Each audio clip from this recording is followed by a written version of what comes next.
First down. All right, hello and welcome to Cooldown. Thank you very much for joining us back for episode 2. My name's Ewan. And my name's Javier. And we are joined with our special guest, Joe. Welcome very much. Lovely to have you here. Good to be here. Good to meet you for the very first time. Yeah, of course. Definitely haven't been sat here. So Joe is the owner of Press Start Cafe. This is a non-profit organisation gaming cafe in Sheffield. So Joe, tell us a bit about yourself. How are you doing today? I'm doing very well, thank you. Yes. So to Press Start, just to say, it's kind of like, as you say, it's a non-profit. It's a bit of a side gig for me. So, I work in IT. I've worked in IT for the best part of 15 years, I think, at this point. But, through my work, I've met a couple of people who share a kind of enthusiasm for video games. Okay. And through that, we've kind of found our little niche in our collecting of older video game systems. And when I met one of the founders of Press Start, Dan, who I suppose is the original founder, so Dan Eaton, he's the guy who set up the very first Press Start. We've got into a routine now where quarterly we will have an event at Wesley Hall in Crooks, where we get people along to play video games and for an afternoon. That's awesome. Yeah. And you said you kind of collect old consoles. Do you have kind of like a favourite in the collection? Like, what's your favourite console to play on? Or So I've got 3 Dreamcasts, but I'm not sure all of them work, and I don't know where they've come from. I've kind of got a bit of a soft spot for the Dreamcast, like Sonic Adventure and Crazy Taxi. There's quite a lot of Sega arcade games that were translated to Dreamcast, Soul Calibur, things like that. That's always one that goes down pretty well at Press Start. Soul Calibur's awesome. Yeah, I've also got in my attic a big box of Mega Drive 2s. So they did like the 2 flavors of the Mega Drive. Yeah. It was like the one with the little speaker headphone thing on it, and then the Mega Drive 2. I just bought a job lot of them off eBay because I thought, they were advertised as faulty, like not working. Interesting. Yeah. So I bought them and I thought it could be a little project, figure out what the common faults are with them, maybe get my head around soldering and how to do that. But they didn't come with a power supply, and then when I ordered the power supply, it turned out 80% of them actually were working. Wow. They just, I guess they just used the wrong power supply. So, not a lot of, Wasn't as much not a the lot product, learned from that, but I did get a lot of Mega Drives out of it. So, And what is your favourite game in the collection then, would you say? ooh, that's a tough one. As in, like, what we play at Press Start. About Press Start. By any Okay, chance. right. So it's not actually retro, the one that tends to go down best. It's a PC local multiplayer game called Duck Game. Dot game. I haven't heard of it. What's it? I'm assuming it's related to ducks. Yeah, nice. So it's kind of a side-on. It's like 2D platformer shooter, kind of round-based battle. Well, think of like it's a bit like your Smash Brothers kind of thing. Oh, okay. Except and you can play with locally with up to 8 players, and it's ducks with guns, various. I love that. Have you seen Duck Tides? It was announced in a Connect showcase recently, and it's a PUBG and DayZ like crossover, but with ducks. Oh, really? It looks really good. If you search Duck Tides afterwards, I watched the trailer for it today. It looks really fun. I'll have a look at that. I was big into PUBG, before Fortnite got big. I think PUBG was the original. PUBG was where it was at, wasn't it? Competitive that was back in the day. But talking about weird battle royales, there's another one which is it's like crosswords. So it's like Scrabble, but it's I cannot remember the name of it for the life of me. But yeah, you drop in with letters and then you have to spell words, and it's kind of a battle royale. Really? Yeah. That actually sounds really. I feel like I just forget that words exist. Yeah. What about modern gaming? Because we kind of talked about Baldur's Gate, you've got that installed, but you haven't played it. We talked about that before the podcast started. But what's your what modern games would you sit to unwind with, if any? I'm spinning a lot of plates at the moment. I bet. So I'm currently most of the way through Hellblade 2. I started playing that the other day. Yeah. How did you find it? 2-3 hours, I guess. Yeah. It's not a long It's game. not a long game. Especially after 9 years of waiting for it or whatever. Yeah. I really like it. I was sat playing it yesterday, and my wife said, "It's like it looks really cinematic, doesn't it?" And I said, "Yeah, it does, almost to a fault, because it is. It's heavily scripted. It's very kind of corridory in the way it plays out. But I love that kind of thing. I played it last night for the first time. Oh yeah.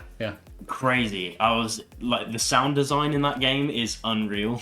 Like listening to those voices. Did you play it with headphones on like they? See, I had a TV speaker because I was streaming it at the same time, so I wanted to. Fair enough. But it was still, even with that, because I was worried about that. I played the first one with headphones, but the second one, same experience. They like changed the sound to be kind of surround. Yeah, and I can't remember if this happens in the first one or not, but when you've got the headphones, the voices come from behind you. It's always like they're speaking over your shoulder at you. That's so. I feel like it is so crazy. I've never had the experience. Is Hellblade Xbox exclusive then? So it is on PC as well. Okay. It might be on Microsoft.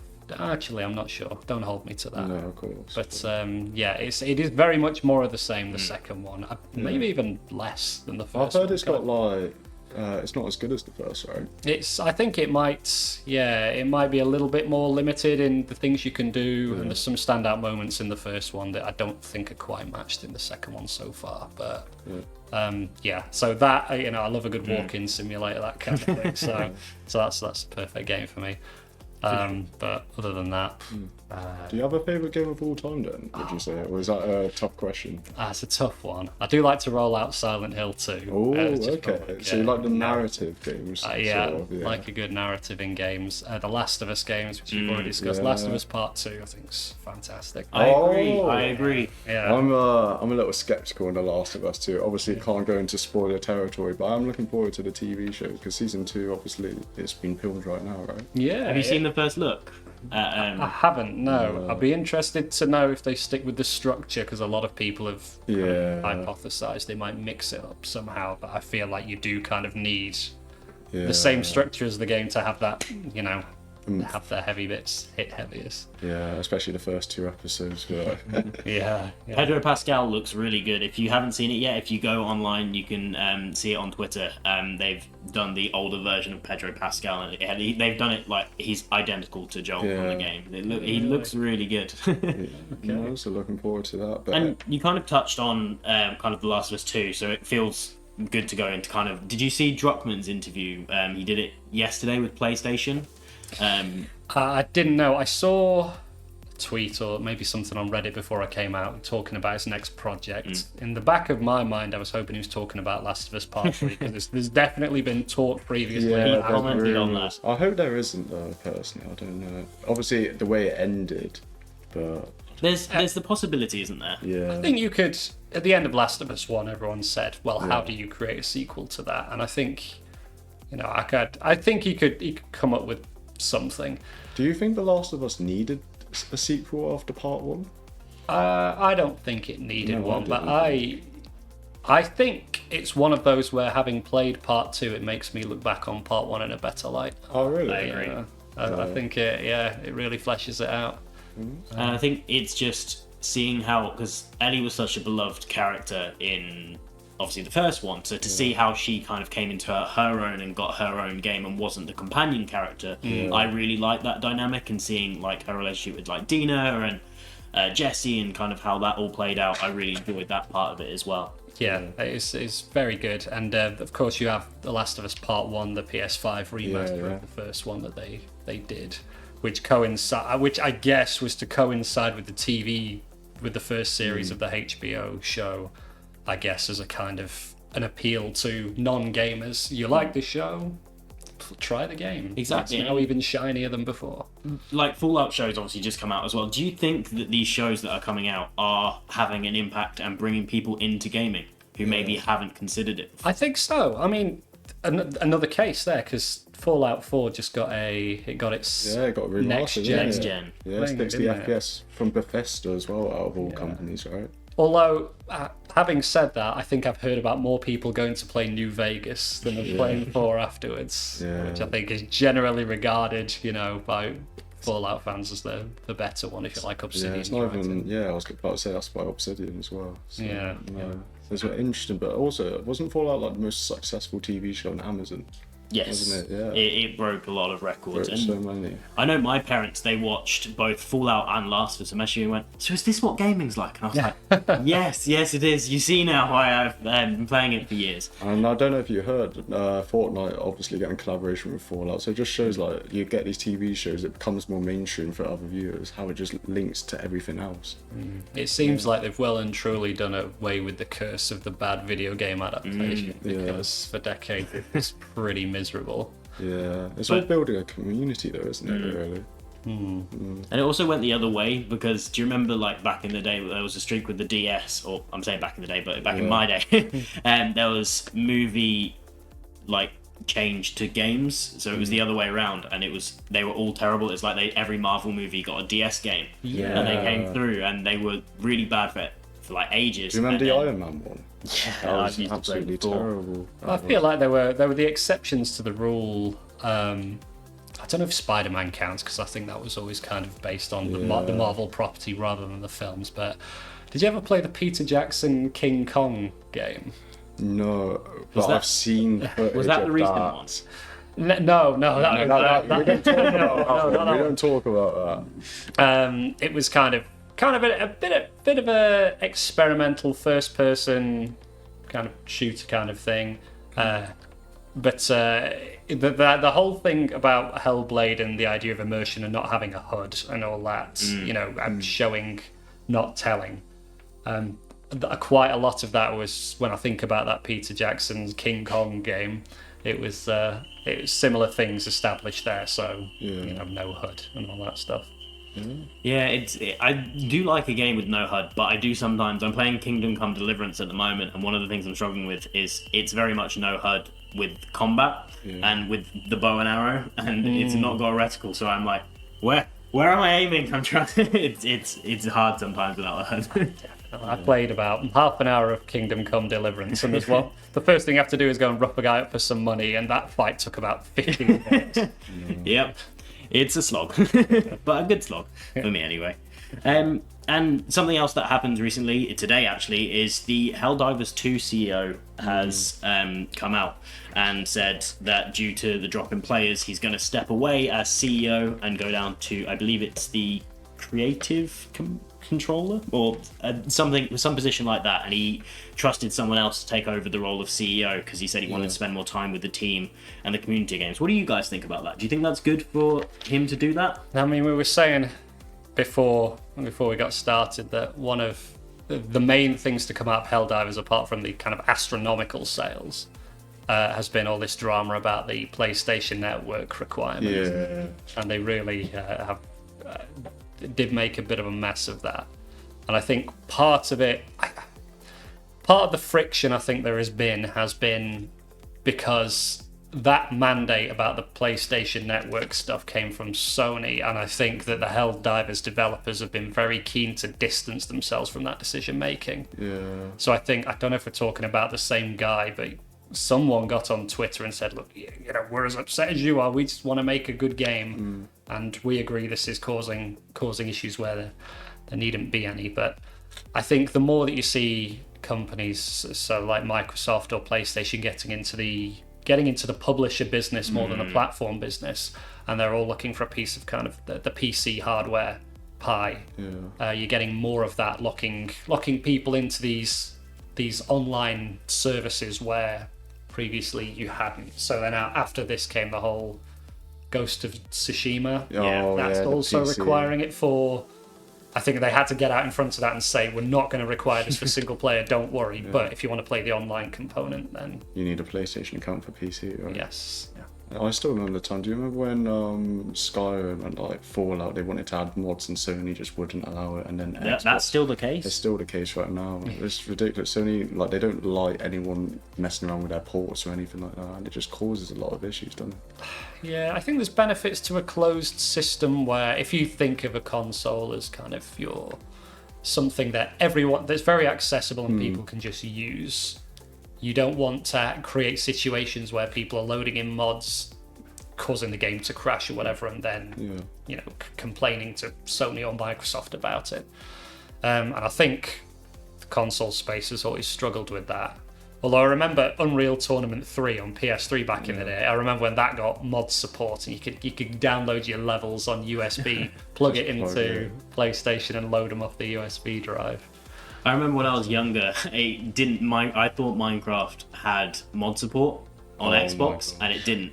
But I spent a good 2 days trying to get this small USB that my dad had brought me because he didn't know, and I spent a good 2 days just plugging it into my YouTube, downloading like all of these mods, and then trying to plug it into my Xbox. I was in tears. I was really heartbroken when I was like, oh, it doesn't have mods. Okay, no. But I hope more mod support comes to consoles, because it is just, obviously there are some mods that you're like, that's pretty game breaking, and some that are weird, but there are others that I'm like, this is just such a cool, there's like a DLC, like Sky Oblivion, stuff like that that's coming. It's like, these are like practically other games, like that big Fallout modded DLC, right? Is it Fallout London or something? Fallout London. Yeah. Oh right, yeah.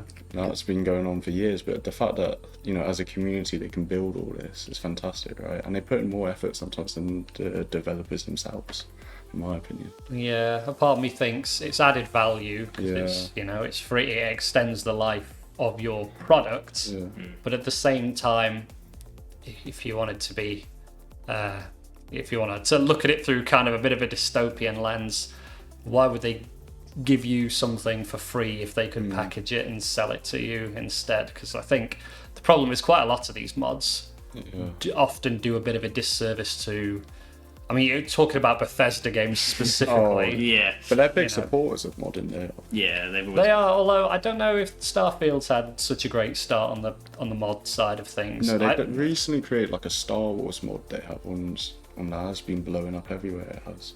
That was always going to happen with Starfield, wasn't it? But they also have the Creation Club as well, which I'm not really a supporter of because it's so expensive for the little bits. But I think it's because it's not like linked to mods in a way. Like you still can get trophies and everything. I guess. I guess it's Bethesda's way of like, here's mods and these are all what our community have created, but we want to make extra content too, and we're not going to do it for free. I guess it's just another form of microtransaction, isn't it? Yeah. Exactly. I mean, there's that whole thing of, you know, where did cheat codes go? It's like they're still there. You just have to pay for them. Everything's behind a paywall these days. But speaking of communities, your Prestar has their own Discord community, right? It does. Now, so it's actually officially the Sheffield Games Collective Discord. So okay. That's a few elements of the Sheffield gaming scene. So there's us, there's Meltdown, there's a team called Ember, who are like a Sheffield-based kind of gamer-focused social media platform. And then we've got Extra Life, who are down by Ponds Forge. That's like a gaming cafe. And Treehouse, you know, so it's branching outside just video games as well. And it was kind of a central, Discord community for people to come together and be able to show their work or just meet like-minded people. If I'm being 100% candid with you, it doesn't get an awful lot of there isn't an awful lot of activity on there at the moment, and I don't know if there are alternatives or if that's just because it's quite broad, whereas I think a lot of these places will have their own more niche Discord servers, and I think that's where Discord tends to flourish, is when you've got very specific purposes for your Discord server. But it is there, and I think it's got 300 odd members. And does it help when it comes to donations and everything like that? Like, what are people expecting when they join these Discord servers? So I think for us, from a press start perspective, most of our donations tend to be driven by the website or word of mouth. So we advertise on the website that we'll take donations, and we do get a lot of people who bring old TVs, or recently someone offered us a couple of dance mats. Oh my god. That's so cool. You could recreate that Elden Ring playthrough, couldn't you, where they use dance mats to complete the whole game. You could. I mean, we use it for for the boring purpose of playing Dancing Stage Euro on a PlayStation, but you could. And we get a lot of stuff coming through that way. We were in a position for a while where a lot of the stuff we had was older. An awful lot of big rear projection televisions, which are, you know, horrible to have. Whereas now we've got a lot more slimmer stuff, and I don't think we're hurting for screens at the moment. Or I think, to be honest, at this point, as I say, it's a church hall we run it out of, Wesley Hall. We're probably struggling more for space than anything else. Yeah. How many people would you say? Obviously, you won't be able to know, but is it like regularly busy? Like people come for the whole day, like for hours. Like... Yeah. So Dan tends to be kind of very good at head counting people as they come through. So I'll go to him at some point during the day and go, "How many do you think we've had, Dan?" But I'd say between 100, 150 we tend to get through the door. Yeah. Yeah, and it's for it runs from 2 p.m. till 5 p.m. So. It takes most of the morning to set up. It takes longer to set up and tear down than it does to actually run the thing. Oh, I bet. But we do tend to get quite a lot of people through. Yeah, and where does all this money go to? Which charities then? So the donations that we get at the door, we don't get a massive amount, but anything that we get through the door then goes into a kitty, which goes towards funding new kit. Oh, okay, that's pretty good. Yeah, so if a controller gets broken or touch glass, but we've never had anything go missing. But if someone walked out with a controller or something, so that we can refill those key areas.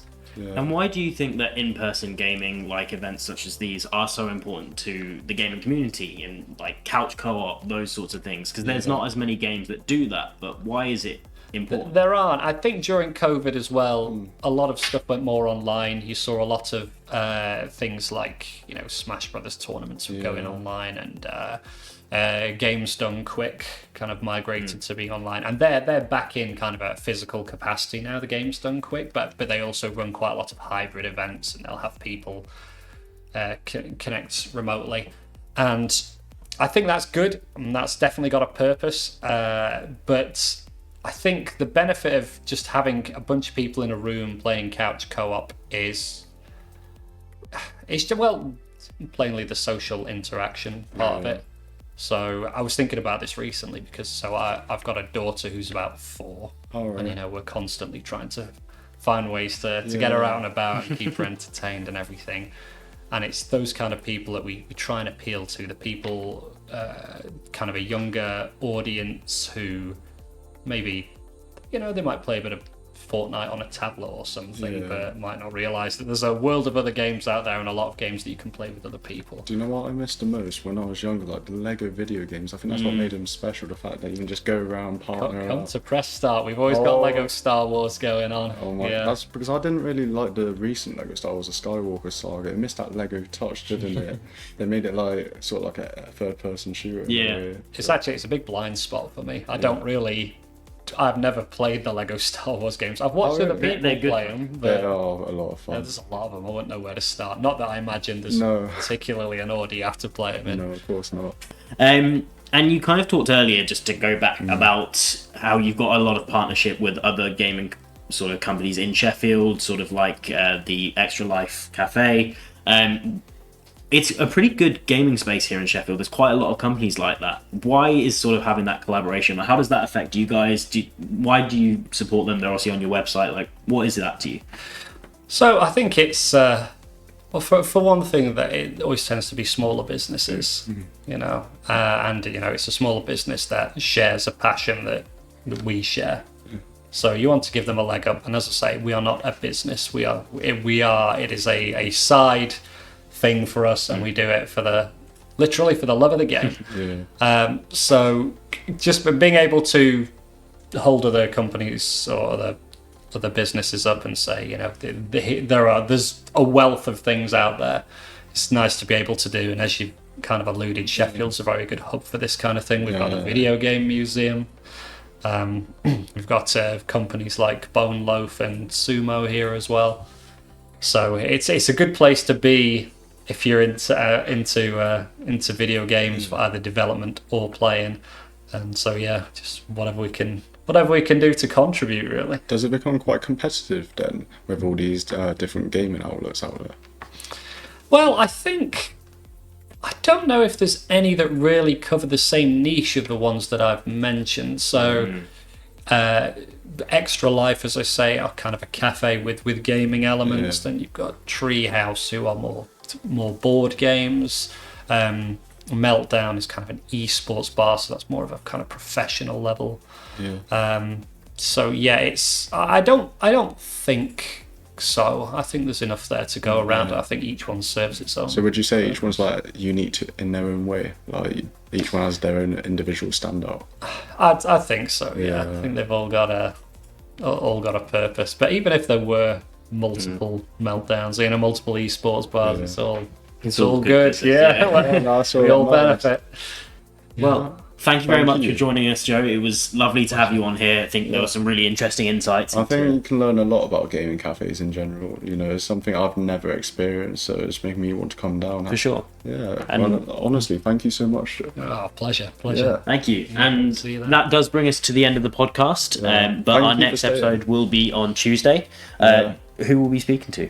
Oh, that's a good question. You have to find out later down the line. But we have got 2 more podcast episodes to go, so I'm hoping you stay tuned in. Thank you once again, Joe.